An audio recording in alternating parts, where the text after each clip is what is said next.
जब भी मैं इस बात के बारे में याद करता हूं तो मेरा लहू जमने लगता है और जिस्म में एक सरसराहट दौड़ने लगती है। मुझे पहाड़ हमेशा से ही पसंद रहे हैं, इसीलिए जैसे ही मेरा तबादला पहाड़ी इलाके में हुआ तो सबसे पहले मैंने अपने लिए एक घर देखना शुरू कर दिया। शायद मेरी किस्मत कुछ ज्यादा ही बुलंद थी, इसलिए मुझे जल्दी ही अपने सपनों का महल मिल गया। उसे मकान न कहकर अगर हवेली बोला जाए तो ज्यादा बेहतर है। 6 कमरे, एक गैराज, एक छोटा बगीचा, सभी कुछ तो था वहां। जब सब सही से निपट गया तो मैंने अपनी धर्मपत्नी को भी बुलावा दे दिया। वैसे आपको बता दूं कि मेरे परिवार में मैं, मेरी पत्नी सरोज और मेरी पत्नी का एक भाई विनोद और साथ में मेरी प्यारी 2 बिल्लियां थीं। सभी के आ जाने से जैसे घर में ताजगी आ गई हो। इतने बड़े घर को संभालने के लिए मुझे नौकरों की जरूरत थी। मैंने पास के गांव जाकर 2 नौकरों का बंदोबस्त करने की सोची और अगले दिन मैं सवेरे ही पास के गांव चला गया। वह गांव काफी अजीब था। ऐसा लगता था जैसे लोग अपनी जिंदगी काट रहे हैं, जी नहीं रहे। एक अजीब सी मनहूसियत उनके चेहरों पर छाई हुई थी। मैंने एक छोटी सी दुकान देखी और वहां जाकर पूछा कि कोई कामगार यहां मिल सकते हैं क्या।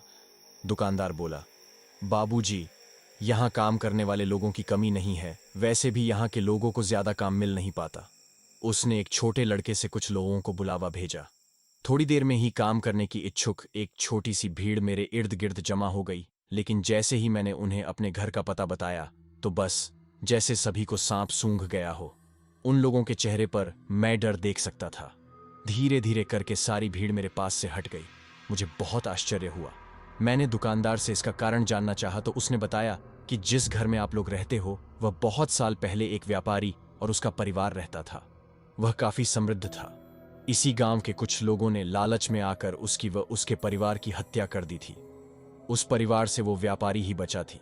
उस व्यापारी ने गांव वालों से मदद की गुहार लगाई, लेकिन गांव में से किसी ने भी उसकी मदद नहीं की। वो व्यापारी जादू टोना जानता था। उसने उस घर और इस गांव पर टोटका कर दिया। कहते थे कि व्यापारी ने अपना शरीर एक पिशाच को सौंप दिया है और तभी से गांव में अजीब अजीब घटनाएं शुरू हो गईं। लोग मरने लगे। तब गांव के ही कुछ लोगों ने हिम्मत की और उस व्यापारी को वहीं जलाकर गाड़ दिया। मुझे पता था कि गांवों में ये कहानियां आम होती हैं, इसलिए मैंने इन बातों पर ज्यादा ध्यान नहीं दिया। मैंने दुकानदार से पैसे ज्यादा बढ़ाने के लिए बोला और आखिर में मुझे काम करने के लिए लोग मिल ही गए। जब घर में वापस आया तो मेरी पत्नी सरोज घर की साफ सफाई में व्यस्त थी। तभी अचानक विनोद कहीं से एक छोटा पुराना घड़ा उठा लाया और इससे पहले कि हम कुछ कहते वो घड़ा विनोद के हाथ से छूट गया और फर्श पर गिर कर टूट गया। घड़े का गिरना था कि एक चीख सी पूरे घर में गूंज गई और एक भयानक दुर्गंध आने लगी। हमने जल्दी से उस घड़े के टुकड़े और उसमें से निकली राख को समेटा और बाहर फेंक दिया। लेकिन मुझे पता नहीं था कि जो अनहोनी होनी है उसकी शुरुआत हो चुकी है। अंदर से लगातार गुर्राने की आवाज आ रही थी। मैंने जाकर देखा तो मेरी दोनों पालतू बिल्लियां आपस में लड़ रही थीं।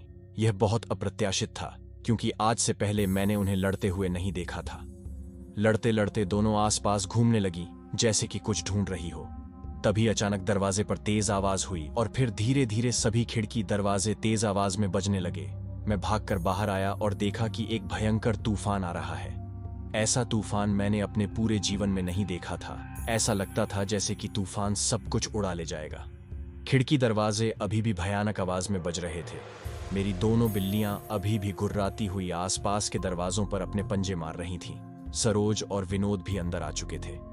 क्या भयावह मौसम है मेरी पत्नी, सरोज ने कहा। विनोद भी काफी डरा और सहमा हुआ था। बचपन से ही विनोद बोलने और सुनने में असमर्थ था। विनोद बार बार खिड़की से बाहर देख रहा था और डर रहा था। मैंने उससे इशारों में पूछा तो उसने खिड़की के बाहर की तरफ इशारा किया। मैंने खिड़की की तरफ देखा तो ओह मेरे भगवान, मुझे अपनी आंखों पर भरोसा नहीं हुआ। एक कपड़े में लिपटा हुआ इंसान पेड़ के सहारे टिका हुआ था। तूफान में उसका सफेद कपड़ा लहरा रहा था। तभी अचानक बिजली गिरी और मेरे देखते ही देखते सब धुआं हो गया। मैं सभी के साथ हॉल में आ गया और तूफान थमने की प्रतीक्षा करने लगा। आखिरकार तूफान थम गया। मैं सीधा बाहर उस पेड़ की तरफ गया जहां पर मैंने वो कपड़े में लिपटा इंसान देखा था। उस पेड़ के पास ऐसा कुछ भी मुझे दिखाई नहीं दिया। मैंने सोचा कि हो सकता है कि ये मेरी आंखों का वहम हो, लेकिन तभी मैंने वहां एक जला हुआ सफेद कपड़ा देखा। मुझे समझ नहीं आ रहा था कि ये सब एक वहम है या हकीकत है। मैं वापस घर आया तो एक और नई घटना मेरे सामने थी। किसी ने हमारे शयन कक्ष का सारा सामान उलट पलट दिया था।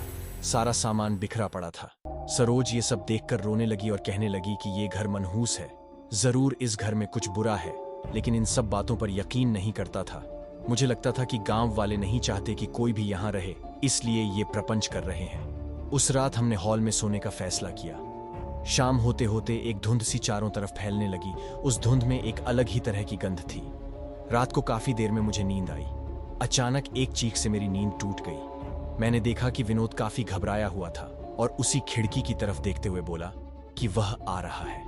मुझे बहुत आश्चर्य हुआ कि जिस इंसान ने कभी जिंदगी में कोई शब्द नहीं बोला, वो आज इतना स्पष्ट कैसे बोल रहा है। मैंने खिड़की की तरफ देखा तो वहीं कपड़ों में लिपटा हुआ इंसान उसी पेड़ के सहारे खड़ा था।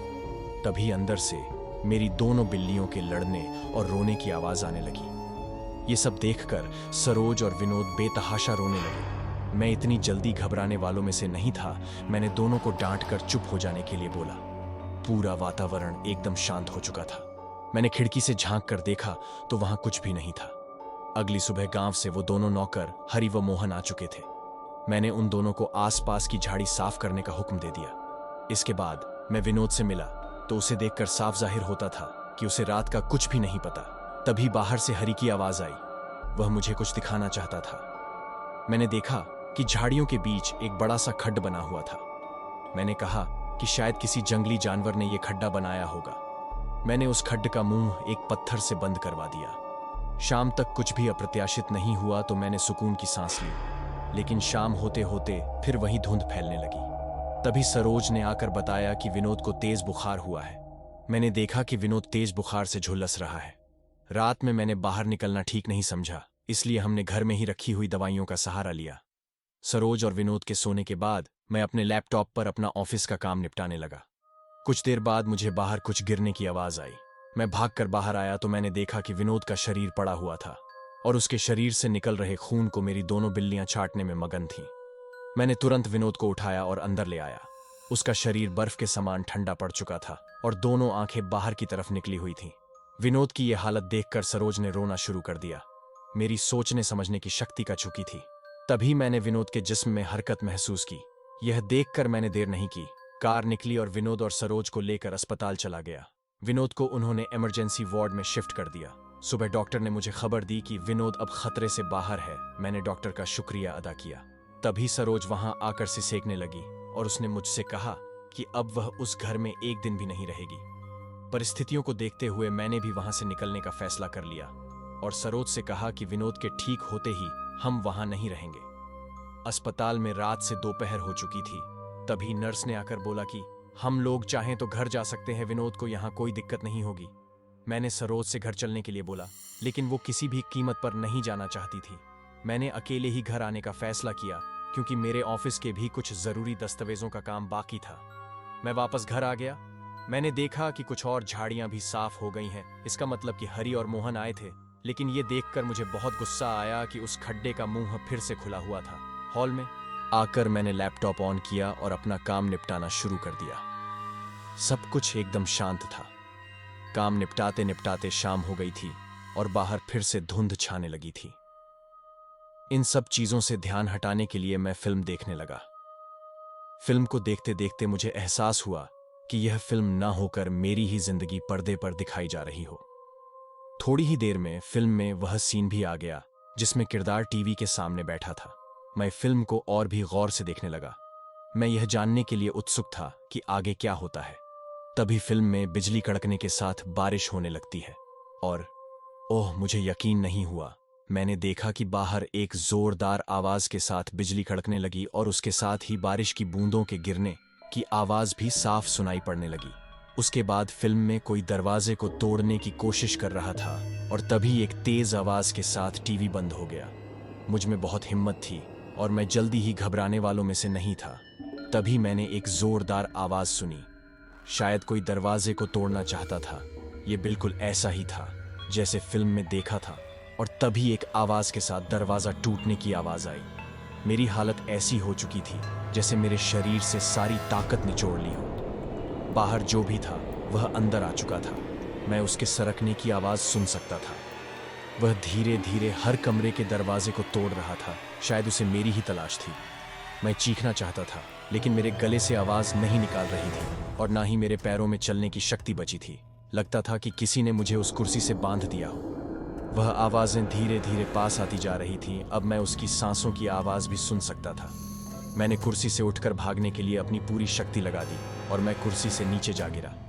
मेरी गिरने की आवाज से उसे शायद यह एहसास हो गया था कि मैं कहाँ हूँ, और उसने मैंने देखा कि कोई है जो मेरे कमरे के दरवाजे को खोलने की कोशिश कर रहा है। मेरे आंखों से आंसू निकाल रहे थे और मैं वहां से सरक सरक कर निकलने के लिए अपनी पूरी कोशिश कर रहा था कि तभी तेज आवाज के साथ मेरे कमरे का दरवाजा टूटकर दूर जा पड़ा और वह दरवाजा तोड़कर अंदर आ चुका था। मैं नहीं जानता कि वह इंसान था या जानवर। उसकी लंबाई तकरीबन 8 फीट 4 फीट रही होगी। उसका अधिकतर जिस्म बालों से ढका था। अपने बड़े और विशाल नाखूनों को आगे किए वो धीरे धीरे मेरी तरफ बढ़ रहा था।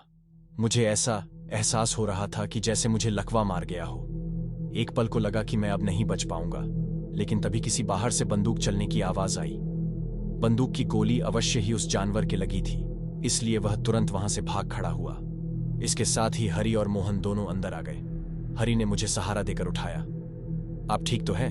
हरी ने मुझसे पूछा। मेरे हलक से आवाज नहीं निकल पा रही थी। तभी मोहन ने मुझे पानी लेकर दिया। पानी पीकर मुझ में कुछ हिम्मत आई। बाहर कुछ और लोग भी थे।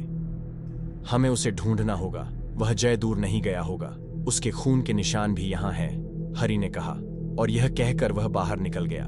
मोहन ने मुझसे कहा कि मुझे थोड़ा आराम कर लेना चाहिए, लेकिन मैंने मना कर दिया। अब मैं भी इस मुहिम का हिस्सा बनना चाहता था। हम सब बाहर निकलकर उसे ढूंढने लगे।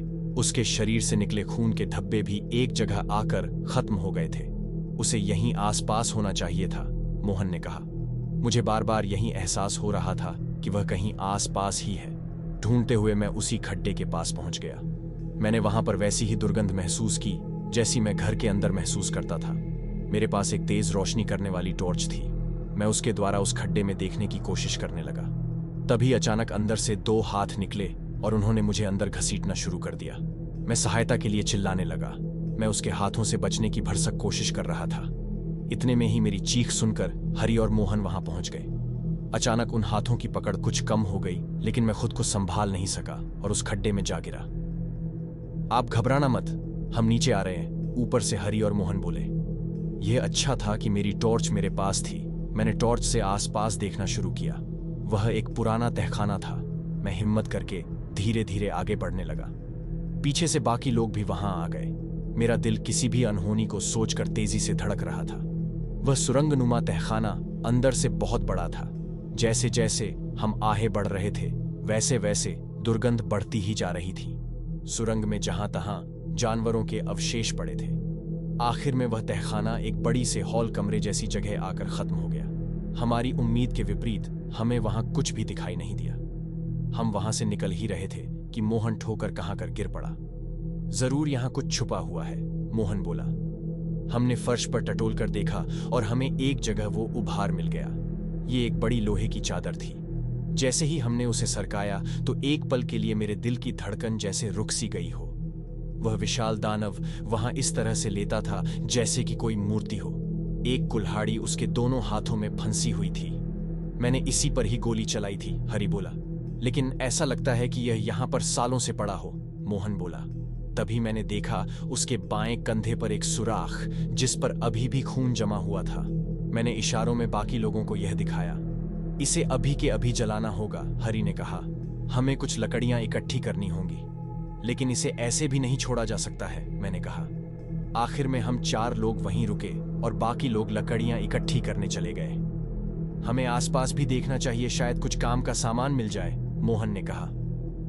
हम आसपास देखने लगे कि तभी उस मुर्दे में कहां से जान आ गई और उसने एक ही बारी में हमारे साथ के एक व्यक्ति को एक ही बार में 2 हिस्सों में काट दिया। यहां से भागो, अपनी जान बचाओ, मैं चिल्लाया। हम तेजी से चिल्लाते हुए भागने लगे। वह बिल्कुल हमारे पीछे था। मेरी किस्मत अच्छी थी कि मैं उस खड्डे से निकलने में कामयाब हो गया। मेरे ही पीछे मोहन आ गया, लेकिन शायद हमसे पीछे वाले की किस्मत इतनी अच्छी नहीं थी। एक ही झटके में उस दानव ने उसे भी कुल्हाड़ी से खत्म कर दिया। अब वह खड्डे से बाहर आ चुका था। उसकी आंखें लाल अंगारों के समान दहक रही थीं। लेकिन इस बार हम भी तैयार थे। एक तरफ से मोहन ने उस पर जलती हुई मशाल फेंकी। बड़े बड़े बालों की वजह से उस दानव में एकदम आग लग गई। उसने मोहन पर कुल्हाड़ी फेंक कर मारी, लेकिन मोहन सावधान था। उसने अपना बचाव कर लिया था। बस हम लोग मशालों के साथ उस पर झपट पड़े और उसे जला दिया। उसकी चीखें वातावरण को भयानक बना रही थी और आखिर में चीखों के साथ वह जमीन पर आ गिरा और कुछ ही समय बाद वह राख में बदल गया। उसके खत्म होते ही सभी ने सुकून की सांस ली। हम सभी हॉल में आकर बैठ गए। मेरे मस्तिष्क में इस समय बस एक ही बात चल रही थी कि क्या हरि और मोहन को पहले से ही सब पता था क्या? शायद मोहन समझ गया था कि मेरे मन में क्या चल रहा है। उसने कहा कि आप यही सोच रहे होंगे कि हम लोग कैसे यहां आए और क्या हमें सब पता है। तो मैं बताना चाहूंगा कि हमें यहां का रहस्य बहुत पहले से ही पता था। अगर आप हमें यहां आने से पहले मिले होते तो हम आपको कभी भी इस घर में आने नहीं देते।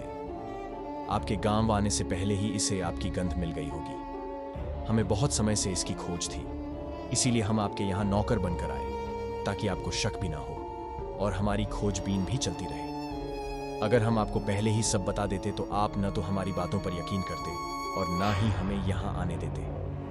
आज इसकी कहानी भी खत्म हो गई। तभी मुझे कुछ आहट महसूस हुई। मैंने बाहर देखा तो तूफान बढ़ा चला आ रहा था। मैंने कहा कि कहानी अभी खत्म नहीं हुई है। वह देखो पेड़ के पास। सब उठकर वहीं देखने लगे जहां मैंने इशारा किया था। वहीं कपड़ों में लिपटा हुआ इंसान था, लेकिन इस बार वह पेड़ से नहीं टिका था, बल्कि उसका शरीर आसमान में लहरा रहा था।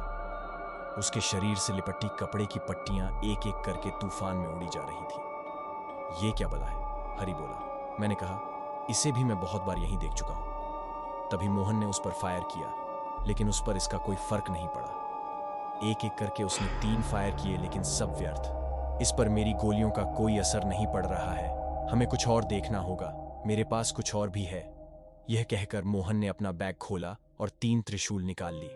उसने बताया कि ये त्रिशूल एक विशेष धातु से बने हैं और अभिमंत्रित है। हमने एक एक त्रिशूल उठाया और बाहर आ गए। मोहन त्रिशूल लेकर उसके करीब पहुंच चुका था। तभी उस इंसान की आखिरी पट्टी भी उड़ गई और वहां ऐसे हो गया जैसे कि वहां कोई इंसान था ही नहीं।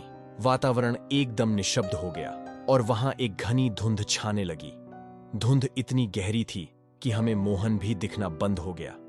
तभी मैंने एक दर्दनाक चीख सुनी। थोड़ी ही देर में मोहन का निर्जीव जिस्म मेरे पैरों में पड़ा था। मैं वहां से चिल्लाते हुए भागा। मुझे पता नहीं चल रहा था कि मेरे पैर किधर जा रहे हैं। पीछे से फायर और चिल्लाने की आवाजें ही आ रही थीं। तभी मेरे ठोकर लगी और मैं नीचे गिर पड़ा। मेरे पास ही कुछ छटकने जैसी आवाज आ रही थी। मैंने ध्यान से देखने की कोशिश की तो वह मेरी ही बिल्ली थी। उसके पास एक लाश पड़ी थी जिसे वह चबाने में व्यस्त थी। मैंने धीरे धीरे पीछे हटने की कोशिश की, मगर फिर भी उसने मुझे देख लिया। अब वह लाश को छोड़कर मेरी ओर बढ़ने लगी। उसकी आंखें एकदम शीशे जैसे चमक रही थीं। वो मुझ पर झपट्टी। मैंने अपने हाथों से उसे रोकने की कोशिश की। उसने मेरी उंगली चबा डाली। मैं दर्द से कराहने लगा। किसी तरह से मैंने उसकी गर्दन दबोच ली और कसकर उसे दबाने लगा। कुछ ही देर में शांत पड़ गई। मैंने उसे एक तरफ फेंक दिया। मेरे हाथ से लगातार खून बह रहा था। मैंने रूमाल निकाला और अपने हाथ पर कसकर बांध लिया। मैं बहुत चौकस होकर आगे बढ़ने लगा। उस धुंध में कुछ भी देखना बहुत मुश्किल था। मैं उस दिन को कोस रहा था जिस दिन मैं यहां आया था। मैं किसी भी कीमत पर यहां से निकलना चाहता था। थोड़ी ही दूर मैंने किसी के जोर जोर से सांस लेने की आवाज सुनी। यह शायद हम में से कोई हो। यह सोचकर मैं सावधानी से उसकी ओर बढ़ने लगा। यह हरि था। वह तेजी से सांस ले रहा था। मुझे देखकर उसने मुझे त्रिशूल देते हुए कहा कि इसे रखो, इसकी जरूरत पड़ेगी। ये कहते ही वह सिसकने लगा और मुझसे हाथ जोड़कर कहने लगा कि मुझे बचा लो। तभी उसे पीछे की तरफ किसी ने खींच लिया। उसकी चीख धीरे धीरे मद्धम पड़ गई थी। अब शायद मेरी बारी है। यह सोचकर मैंने त्रिशूल को कसकर पकड़ लिया। मैं चारों तरफ आंखें फाड़ फाड़ कर देख रहा था। मुझे एहसास हो रहा था कि वो जो कोई भी है मेरे बहुत नजदीक है। तभी मुझे कोई मेरे पैरों से पकड़कर घसीटने लगा। धुंध में कुछ नहीं दिख रहा था। दिख रहा था तो सिर्फ बड़ी बड़ी 2 चमकदार आंखें। ना जाने मुझ में कहां से हिम्मत आ गई। मैंने पूरी ताकत से वह त्रिशूल उसकी आंखों में घुसा दिया। मेरा इतना करना था कि जैसे बवंडर आ गया हो। सारी धुंध उड़ चुकी थी। मैं उठकर वहां से अपनी कार की तरफ भागने लगा। वह बवंडर बहुत तेज था। मैं कार में बैठा और अपने हाथ के दर्द की परवाह न करते हुए पूरी स्पीड से अपनी गाड़ी निकाल ली। कार की साइड वाले शीशे में मैं उस बवंडर को देख रहा था। वह घर भी उस बवंडर में पूरी तरह नष्ट हो चुका था। मैं वहां से सीधा अस्पताल पहुंचा। मेरी पत्नी सरोज ने जब मेरी यह हालत देखी तो उसने मुझसे कारण जानना चाहा। मैंने अपने छोटा सा एक्सीडेंट होने का बहाना बनाया। विनोद कैसा है? मैंने पूछा। वह अब बहुत बेहतर है, सरोज बोली। देखो जी, अब हम उस घर में नहीं रहेंगे, सरोज बोली। मैंने कहा, हाँ, अब हम वहां नहीं जाएंगे। मैं आज ही अपनी नौकरी से त्यागपत्र दे रहा हूं। ये कहते हुए मैं टीवी पर वह समाचार देखने लगा जिसमें आ रहा था कि भूस्खलन में पहाड़ी पर बना एक घर नष्ट हो गया तथा अब तक 4 लाशें बरामद हो चुकी हैं।